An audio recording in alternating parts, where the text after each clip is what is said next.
राज्यामधील शेतकऱ्यांसाठी आजच्या झटपट अशा ठळक बातम्या व शेतकऱ्यांसाठी राज्य सरकारच्या सर्व शेतकरी योजनांबाबतच्या बातम्या पाहण्यासाठी ज्यामध्ये नमो शेतकरी योजना, पीएम किसान योजना, अतिवृष्टी नुकसान भरपाई, अवकाळी पाऊस अनुदान, रखडलेली कर्जमाफी आणि आजचा हवामान अंदाज याबरोबरच सध्या राज्यामध्ये पेटलेला मोठा प्रश्न म्हणजे मराठा आरक्षण आणि याबाबत एक अत्यंत मोठी अपडेट समोर आली असून या सर्व प्रकारच्या बातम्या सविस्तरपणे पाहण्यासाठी केवळ तुम्हाला आजचा व्हिडिओ शेवटपर्यंत पाहायचे.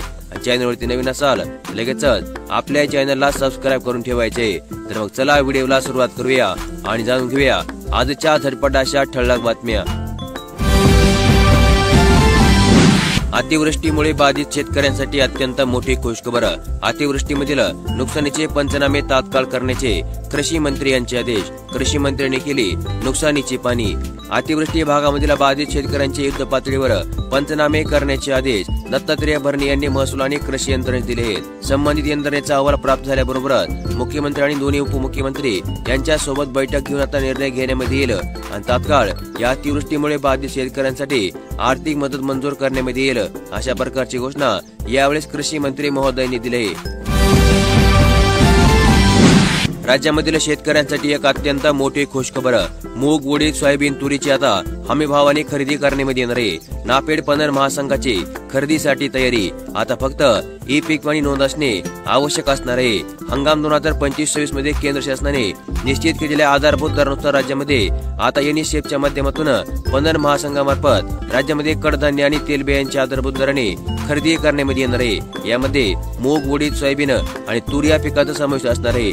तसेच या खरेदीसाठी आता ई पीक पाणी असलेला 7/12 उतारा आवश्यक असणार आहे आणि खरेदी प्रक्रिया शेतकऱ्यांच्या हितासाठी पारदर्शक, कार्यक्षम आणि संपूर्णपणे ऑनलाईन प्रणालीद्वारे आता पार पाडण्यामध्ये येणार आहे.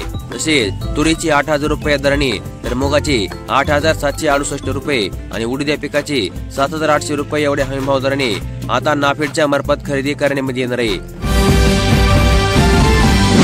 राज्यामधील सोयाबीन उत्पादक शेतकऱ्यांसाठी एक अत्यंत महत्वपूर्ण अशी बातमी. पिवळा मोजाक रोगाचा अटॅक, सोयाबीन पीक पुन्हा एकदा धोक्यामध्ये. राज्यामध्ये अतिवृष्टी पावसामुळे पिकांचे अतोनात नुकसान झाले असताना आता प्रमुख पीक असलेल्या सोयाबीन या पिकांवर पिवळा मोजाक म्हणजेच केवडा आणि विषाणूजन्य रोगांचा प्रादुर्भाव दिसून येत आहे. तर मग या रोगापासून आपल्या पिकांचे कशा प्रकारे तुम्हाला संरक्षण करता येईल? तर पिवळा मोजाक रोग असलेली झाडी किंवा पाणी दिसून येतात ती वेळोवेळी तात्काळ समूळ उपटून काढून बांधावर न फेकता जाळून किंवा जमिनीमध्ये पुरून टाकावेत, जेणेकरून निरोगी झाडावर होणारा किड्यांचा आणि रोगांचा प्रसार कमी होईल व रोगांच्या प्रसारास कारणीभूत असलेल्या पांढरी माशीच्या व्यवस्थापनासाठी पिकांवर रोगांची लक्षणे दिसतात काही प्रतिबंधक उपाय म्हणून कृषी तज्ञांच्या सल्ल्याने कीटकनाशकाची फवारणी करणे आता आवश्यक असणार आहे आणि यानुसार आपल्या पिकांची काळजी घेऊन हा रोग तुम्ही नियंत्रणामध्ये आणू शकता.